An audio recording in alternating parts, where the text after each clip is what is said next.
வணக்கம் Astra stock Tamil viewers. Stock market சீரீஸில் இன்றைக்கி நம்ம எதை பற்றி பார்க்க போகிறோம் அப்படின்னு சொல்லிட்டு பார்த்தீங்கன்னா, ட்ரேடிங் செக்டாரில் உள்ள ஒரு சில குவாலிட்டியான கம்பெனிஸ் அண்ட் பிரேக் அவுட் ஸ்டாக்ஸையும் பற்றி தான் நம்ம இன்றைக்கி இந்த வீடியோவில் ஃபுல்லாகவே பார்க்க போகிறோம். வீடியோக்குள்ளே போகிறதுக்கு முன்னாடி அஸ்ட்ரா ஸ்டாக் தமிழ் சேனலை சப்ஸ்கிரைப் பண்ணிக்கோங்க ஃபார் த டெய்லி அப்டேட்ஸ். இப்போ நான் சொல்ல போகிற ஒரு சில ஸ்டாக்ஸ் எல்லாம் உங்கள் ஹோல்டிங்கில் இருந்தால் கண்டிப்பாக நீங்கள் செல் பண்ணிட வேண்டாம். ஏன்னா வரப்போகிற வீக்ஸில் இது போல் ஸ்டாக்ஸில் இருந்து நல்ல ப்ராஃபிட் பார்க்கலாம். ஓகே, இப்போல்லாம் மார்க்கெட் ரொம்பவே வாலட்டைலாக இருந்துக்கிட்டு வருது. என்ன தான் வாலட்டைல் அண்ட் ஃப்ளக்சுவேஷன்ஸ்லாம் அதிகமாக இருந்தாலும் ஒரு சில டீசெண்டான கம்பெனிஸ் நல்ல பெர்ஃபார்மன்ஸ் கொடுக்குறாங்க. அண்ட் அந்த செக்டார்ஸ்லேயும் அது நல்லாவே ஷைன் பண்ணிக்கிட்டு வராங்க. அந்த மாதிரி செக்டார்ஸ், அந்த மாதிரி கம்பெனிஸ்லாம் என்ன அப்படின்னு சொல்லிட்டு பார்த்தீங்கன்னா, ஃபார் எக்ஸாம்பிள் சுகர் செக்டாரை நம்ம எடுத்துக்குவோம்.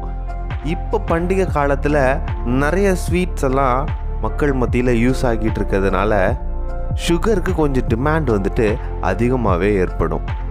அது மட்டும் இல்லாமல் ஒரு கம்பெனிஸும் அவங்களோட Q4 அதாவது குவார்ட்டர்லி 4th ரிசல்ட்டை வர வீக்ஸில் அனௌன்ஸ் பண்ண ஆரம்பிச்சிருவாங்க. இப்போ சுகர் செக்டாரை பொறுத்தளவையும் நம்ம அந்த ரிசல்ட்ஸ் எல்லாமே பாசிட்டிவில் கண்டிப்பாக பார்க்கலாம்.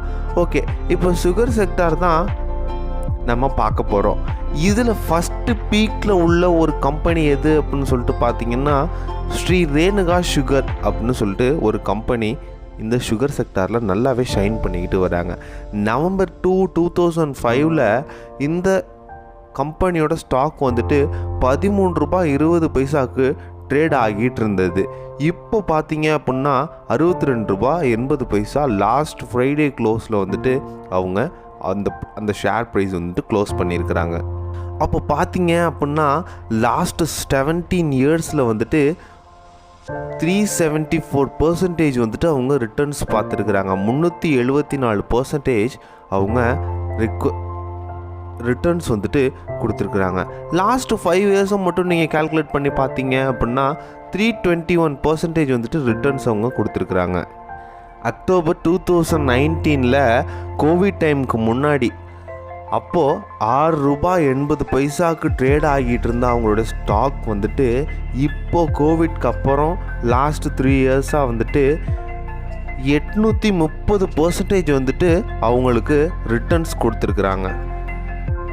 இது போல் சுகர் செக்டார்ஸ், அப்புறம் என்னென்ன செக்டார்ஸ் கமோடிட்டிஸில் இப்போ இந்த கேஷ்யூ நட், பாதாம், இது போல் உள்ள செக்டார்லாம் பார்த்தீங்க அப்படின்னா நல்லாவே இந்த பண்டிகை காலத்தில் நம்மளுக்கு ரிட்டர்ன்ஸ் கொடுக்கும். ஏன் அப்படின்னு சொல்லிட்டு பார்த்தீங்கன்னா, பண்டிகை காலம் இப்போ கிறிஸ்மஸ் இருக்குது, நியூ இயர் இருக்குது, அடுத்து பொங்கல் இருக்குது. இது போல் பண்டிகை காலத்தில் எந்தெந்த செக்டார் டிமாண்ட் அதிகமாக இருக்குமோ அந்தந்த செக்டாரெலாம் நம்ம ஹோல்ட் பண்ணி வைக்கிறது ரொம்பவே நல்லதாக இருக்கும். ஒரு லாங் டேர்ம் இன்வெஸ்ட்மெண்ட்க்கு இது போல் சுகர் இண்டஸ்ட்ரீஸில் உள்ள சுகர் செக்டார்ஸில் உள்ள ஷேர்ஸை நம்ம ஹோல்ட் பண்ணுறோம், லாங் டேர்ம் இன்வெஸ்ட்மெண்ட் பண்ணுறோம் அப்படின்னா நம்ம double to the time profit ஈஸியாக பார்க்கலாம். ஸோ இது மாதிரி எந்த செக்டாருக்கு டிமாண்ட் அதிகமாக இருக்குது அப்படின்னு சொல்லிட்டு பார்த்து அனலைஸ் பண்ணி நம்ம இன்வெஸ்ட் பண்ண வேண்டியது நம்மளுடைய கடமையாகவே வருது. இன்வெஸ்ட் பண்ணுறதுக்கு முன்னாடி நல்லா அனலைஸ் பண்ணுங்கள். இது போல் டிமாண்ட் ஃபுல்லாக இருக்கிற செக்டார்ஸ் சூஸ் பண்ணுங்கள். நல்ல செக்டாராக பார்த்துட்டு இன்வெஸ்ட் பண்ணுங்கள். சேஃபாக ட்ரேட் பண்ணுங்கள், ஹாப்பியாக ஏர்ன் பண்ணுங்கள். Have a nice day.